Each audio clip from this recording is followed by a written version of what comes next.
Hello and welcome back to Old School Mentors, a unit of KCZ. दोस्तों, मैंने आपको कहा था, प्रॉमिस किया था कि फाइनेंस इंस्पेक्टर का भी सिलेबस में शुरू करूंगा। फिलहाल मैं उसके एमसीक्यूज ला रहा हूं क्योंकि आप ये टॉपिक पहले पढ़ चुके हो फाइनेंस अकाउंट में, लेकिन अगर किसी टॉपिक में आपको प्रॉब्लम है जो आपको समझ नहीं आया, आप कमेंट बॉक्स में कमेंट करके उस टॉपिक का नाम लिख दो। मैं उस पर भी एक लेक्चर बना दूंगा, एक क्या उससे ज़्यादा ही बना दूंगा, डिपेंड करेगा टॉपिक कितना बड़ा है। एमसीक्यूज हमारे चलते रहेंगे। साथ ही आपको बता दूं कि जो भी हमारी बाकी वैकेंसीज हैं, जैसे फॉरेस्ट्री की आने वाली वैकेंसीज हो गई, पटवारी की या फीमेल सुपरवाइजर की, इनका सिलेबस मैं शुरू करने वाला हूं। थर्सडे से उसकी क्लासेस शुरू होंगी। और साथ ही ये भी बता दूं कि बहुत जल्द मैं पेड कोर्स भी लाने वाला हूं। दोस्तों, पेड कोर्स जो मैं लाऊंगा, बेस्ट फैकल्टी, बेस्ट कंटेंट आपको दूंगा। अब आप में से कई बच्चे बोलेंगे सर आप भी, पैसा तो सबकी ज़रूरत है, ये तो आप सबको समझना चाहिए।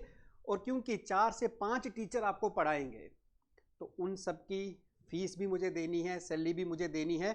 लेकिन एक प्रॉमिस मैं आप लोगों को करता हूँ, वो ये कि पूरे JNK में सबसे कम चार्जेस में उसके लूँगा। आपको याद है कि मैंने आपको 500 MCQs की एक टेस्ट सीरीज़ दी थी और हर टेस्ट 10 रुपये में दिया था।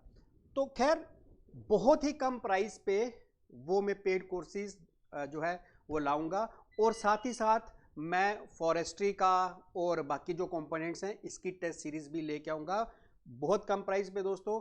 क्योंकि मुझे भी अगर टीचर्स को पे करना है तो मुझे कुछ ना कुछ मुझे भी आएगा, तो मैं इनको पे करूँगा, तो ये हमारा सारा सिस्टम चल पाएगा। तो बस इस चीज़ में आप लोगों का भी मुझे थोड़ा सा कोऑपरेशन चाहिए। तो दोस्तों, आज मैं शुरू कर रहा हूँ फाइनेंस इंस्पेक्टर का जो अकाउंटेंसी पार्ट है उसके MCQs सीरीज। और इनकेस जैसे मैंने बोल दिया, किसी टॉपिक में आपको प्रॉब्लम है जो आपको समझ नहीं आया, कमेंट बॉक्स में लिख दो, उसके वीडियोस भी मैं बनाना शुरू कर दूंगा। तो चलिए दोस्तों, शुरू करते हैं आज के हमारे MCQs। टॉपिक वाइज MCQs रहेंगे। पहला टॉपिक मैंने लिया है इंट्रोडक्शन टू अकाउंटिंग। और हाँ, हमारा एक टेलीग्राम चैनल भी है KCZ के नाम से, उसको आप फॉलो कर सकते हो। जो भी यहाँ पे मैं डिस्कशन करूँगा PDF की, वो उसमें मैं डाल दूंगा, आप वहाँ से उसको डाउनलोड भी कर सकते हो। तो चलिए दोस्तों, शुरू करते हैं आज का पहला MCQ। क्या है मेरा पहला MCQ?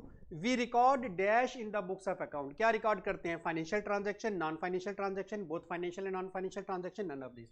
तो दोस्तों, आप सबको पता है कि according to money measurement concept, according to किस कंसेप्ट के अकॉर्डिंग? Money measurement concept. ये भी समझ लो साथ में कि जो हम फाइनेंशियल ट्रांजैक्शंस रिकॉर्ड करते हैं वो किस कंसेप्ट के अकॉर्डिंग रिकॉर्ड करते हैं? Money measurement concept. तो हमारी जो ट्रांजैक्शन बुक्स में रिकॉर्ड होती हैं वो कौन सी होती है? Financial transaction as per money measurement concept. चलिए जी, नेक्स्ट MCQs जो हम डिस्कस करेंगे वो है which of the following will not be recorded in the books of account. Again लगभग सेम ही क्वेश्चन है।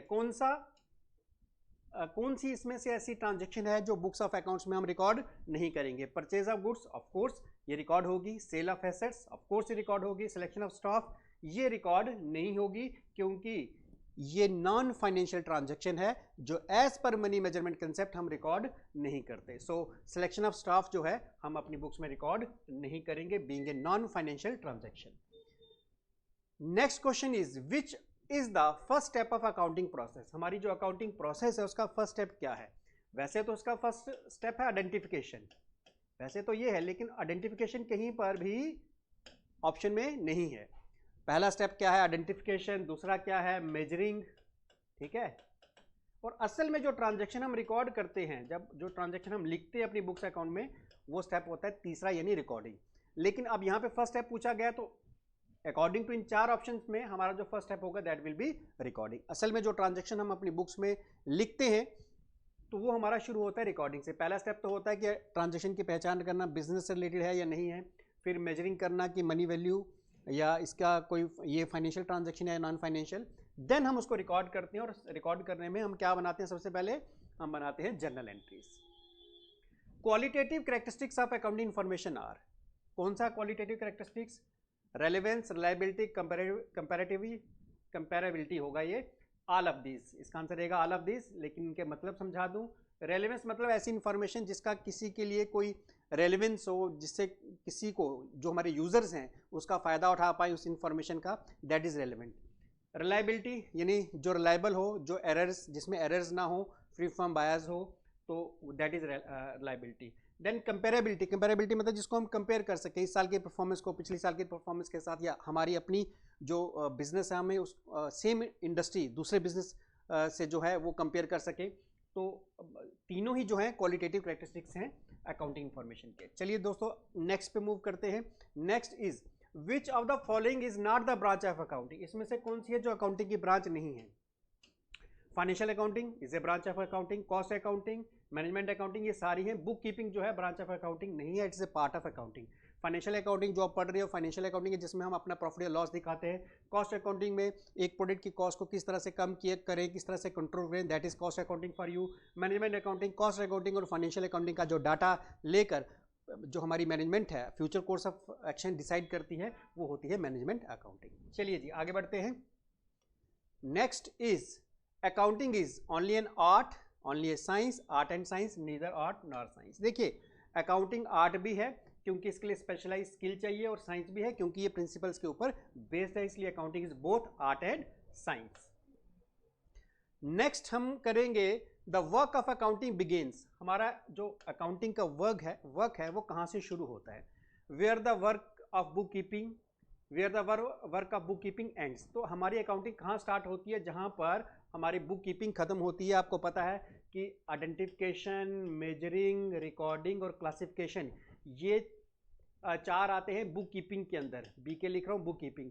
और समराइजिंग, एनालिसिस एंड कम्युनिकेशन, ये हमारा किस में आता है, अकाउंटिंग के अंदर। तो जहाँ से अकाउंटिंग खत्म होती है हमारी, जहाँ से बुक कीपिंग खत्म होती है वहीं उसके बाद से ही हमारी अकाउंटिंग शुरू होती है। So answer is where the bookkeeping ends. बढ़ते हैं नेक्स्ट क्वेश्चन की तरफ। नेक्स्ट क्वेश्चन हमारा है the work which is included in accounting are. Accounting में जो इंक्लूड किया जाता है, वो काम जो अकाउंटिंग में इंक्लूड किया जाए वो क्या है। A to record the business transaction into journal, B to post the business transaction into ledger, C to balance the account open in the ledger, और D to prepare the profit and loss account and balance sheet. देखिए पहले तीन जो हैं ये किस में आते हैं, ये आते हैं बुक कीपिंग में। ये भी आपको याद होना चाहिए, बाकी ऑप्शंस के बारे में पता होना चाहिए। तो पहले तीन तो आते हैं बुक कीपिंग में। अकाउंटिंग में क्या आता है, प्रॉफिट लॉस अकाउंट बनाना और बैलेंस शीट बनाना। So D is the right answer. चलिए आगे बढ़ते हैं। Next question is the limitation of accounting are. Accounting की लिमिटेशंस कौन सी हैं, इसमें जो खामियां कौन सी हैं। Based on accounting concept and convention, yes ये अकाउंटिंग कंसेप्ट और कन्वेंशन पे बेस्ड है, ये भी एक इसकी लिमिटेशन है। Influence by personal judgement, personal judgement भी होती है क्योंकि आपको पता है कि डेप्रिसिएशन जब हम लगाते हैं, रेट ऑफ डेप्रिसिएशन की एसेट की वैल्यू कितनी कम हुई, वो एक अंदाजा होता है, पर्सनल जजमेंट होती है।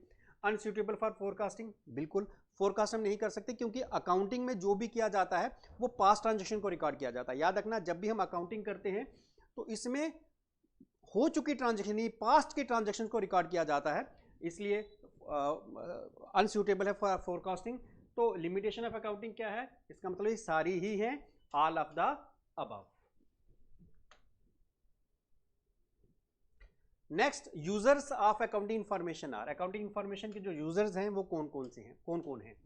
Owner of the business, yes investor भी हैं, क्रेडिटर्स भी हैं, तो सारे ही अकाउंटिंग इंफॉर्मेशन के यूजर्स हैं। नेक्स्ट पढ़ते हैं in book keeping are transactions are recorded. Book keeping में option A are transactions are recorded in primary book, ये सारी ट्रांजेक्शन को हम प्राइमरी बुक में रिकॉर्ड करते हैं। B posting is done in the ledger from the primary book, फिर primary book से यानी बुक ऑफ ओरिजिनल एंट्री से हम कहते हैं जर्नल, जर्नल से हम लेजर में जो है पोस्टिंग करते हैं। C total of ledger account and balance of these accounts are calculated, yes उसके बाद लेजर्स का हम टोटल करके बैलेंस निकालते हैं। D all of the above, तो बुक कीपिंग ये सभी करते हैं, इसलिए हमारा आंसर रहेगा डी यानी ऑल ऑफ द अबव। बढ़ते हैं नेक्स्ट की ओर। Qualitative characteristic of accounting information are. Qualitative characteristic कौन कौन से हैं। रिलायबिलिटी, जैसे मैंने कहा कि इंफॉर्मेशन ऐसी हो जिस पे हम रिलाई कर सकें, यकीन कर सके। रेलेवेंस मतलब किसी के काम की इंफॉर्मेशन होनी चाहिए। अंडरस्टैंडेबल यानी वो इंफॉर्मेशन जिसको कोई भी अंडरस्टैंड कर पाए, कोई भी आपके बुक्स ऑफ अकाउंट्स देखकर समझ पाए। और D all of the above, तो ये सारे ही है qualitative characteristic of accounting information. Next बढ़ते हैं आगे। Next is which of the following statement is not an objective of accounting, इसमें से कौन सी जो स्टेटमेंट है अकाउंटिंग का ऑब्जेक्टिव नहीं है। टू कीप सिस्टमेटिक रिकॉर्ड्स, ये तो ऑब्जेक्टिव है। To ascertain the operation profit और लॉस, ये भी हम अकाउंटिंग का ऑब्जेक्टिव है। To provide information of the personal assets and liabilities of the owner of the enterprise, भाई जो एंटरप्राइज बिजनेस का ओनर है उसके पर्सनल एसेट्स और लायबिलिटीज के बारे में नहीं बताती, तो ये इसका ऑब्जेक्टिव नहीं है। To ascertain the finance position of the business, financial position rather, तो ये भी इसका ऑब्जेक्टिव है। चलिए आगे बढ़ते हैं।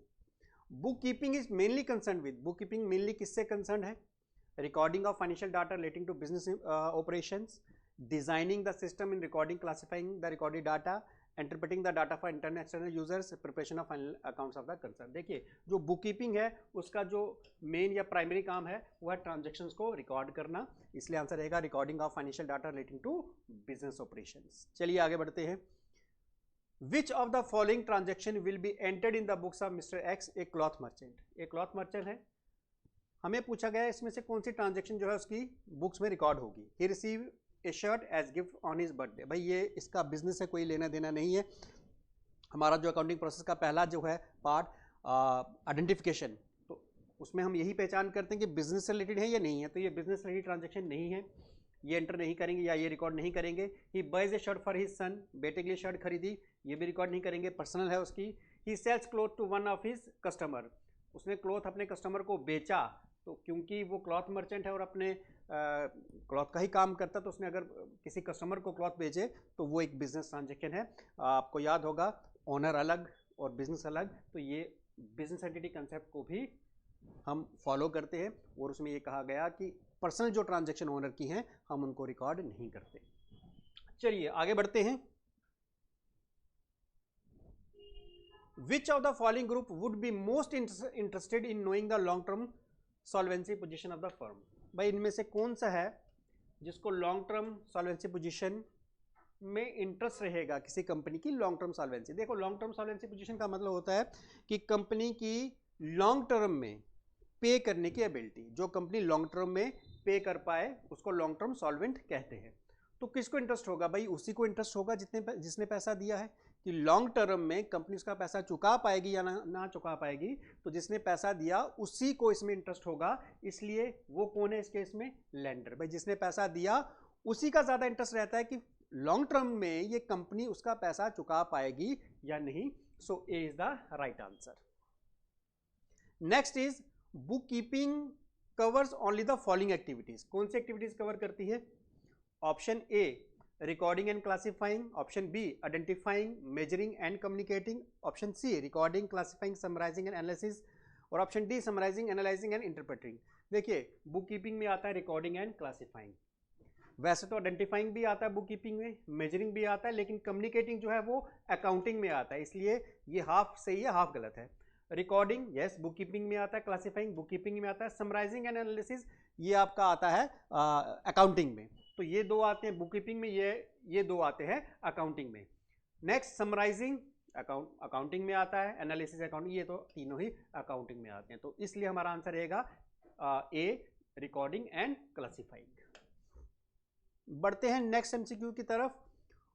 Who of the following is the internal user of accounting information? इसमें से कौन सा है जो इंटरनल यूजर है अकाउंटिंग इंफॉर्मेशन का? दो तरह के यूजर्स होते हैं, आपको पता है, इंटरनल और एक्सटर्नल। इसमें से इंटरनल हमें बताना है। शॉर्ट टर्म क्रेडिटर्स नो, ये एक्सटर्नल में आता है, ठीक है, ये किस में आता है? एक्सटर्नल में। शॉर्ट टर्म डेटर्स नो भाई, ये भी एक्सटर्नल में आता है। डेटर तो वैसे वो है जिससे हमने पैसा लेना है, ठीक है, क्रेडिटर वो जिसको पैसा देना है। गवर्नमेंट नो भाई, ये भी एक्सटर्नल में आता है।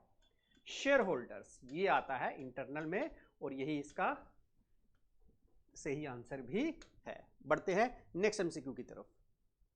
Accounting statements are not fully accurate, fully accurate, partially accurate, totally inaccurate. देखिए अकाउंटिंग इंफॉर्मेशन जो है नॉट फुली एक्यूरेट, पूरी तरह से सही नहीं होती है ना। क्यों भाई? सिंपल सी चीज कि जैसे हम डेप्रिसिएशन लगाते हैं किसी एसेट पर, तो उस पर रेट ऑफ डेप्रिसिएशन 10% या 12% होता है, तो वो एक अंदाज़ा होता है कि मशीन की वैल्यू या एसेट की वैल्यू 10% या 15% कम होगी, उससे ज़्यादा या उससे कम भी हो सकती है। तो एक अंदाज़ा होता है जो कि फुली एक्यूरेट नहीं होता। या फिर प्रोविजन फॉर डाउटफुल डेट्स, कि कितना पैसा हमारा डूब सकता है, इसके लिए हम पहले से प्रोविजन बना के रखते हैं। फॉर एग्जाम्पल हमने प्रोविजन फॉर डाउटफुल डेट्स बनाया 10,000, हमें ये लगता है कि हमारा 10,000 जो है रिकवर नहीं होगा हमारे डेटर से, लेकिन हो सकता है कि पूरा 10,000 रिकवर हो जाए, हो सकता है कि 10 से भी ज़्यादा रिकवर ना हो, तो वो भी एक अजम्पशन होती है, तो पूरी तरह से एक्यूरेट नहीं होती, इसलिए अकाउंटिंग स्टेटमेंट जो है आर नॉट फुली एक्यूरेट, पूरी तरह से सही नहीं होती। आते हैं लास्ट एमसीक्यू की तरफ। लास्ट एमसीक्यू हमारा है which of the following events represent business transaction, इसमें से कौन सी इवेंट है जो बिजनेस ट्रांजैक्शन को रिप्रेजेंट करती है। मशीनरी परचेज फॉर कैश, ये तो बिजनेस ट्रांजैक्शन है। Goods are order for delivery next month, the owner of firm dies employ, देखिए सिर्फ यही है जो हमारी बिजनेस ट्रांजैक्शन है, बाकी तीन जो हैं ये हमारी बिजनेस ट्रांजैक्शन नहीं है। क्यों नहीं है उसका भी रीजन पता हो, क्योंकि हमें वो ट्रांजैक्शन रिकॉर्ड करनी है जो फाइनेंशियल नेचर की हो, ये फाइनेंशियल नेचर की नहीं है, यानी इसमें कुछ भी पैसों का लेन देन नहीं हो रहा। तो गुड्स आर ऑर्डर्ड, हमने गुड्स ऑर्डर की for delivery next month, order करने से ये फाइनेंशियल ट्रांजैक्शन नहीं हो सकती। अगर ऑर्डर करने के सामने कुछ पैसा एडवांस दिया होता तो ये फाइनेंशियल ट्रांजैक्शन थी, हम रिकॉर्ड करते।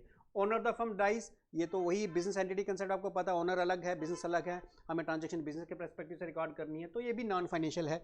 तीसरा, an employees is dismissed from job, again non financial transaction है, तो हम इनको रिकॉर्ड नहीं करेंगे। कौन सी बिजनेस ट्रांजैक्शन है, मशीनरीज परचेज फॉर कैश।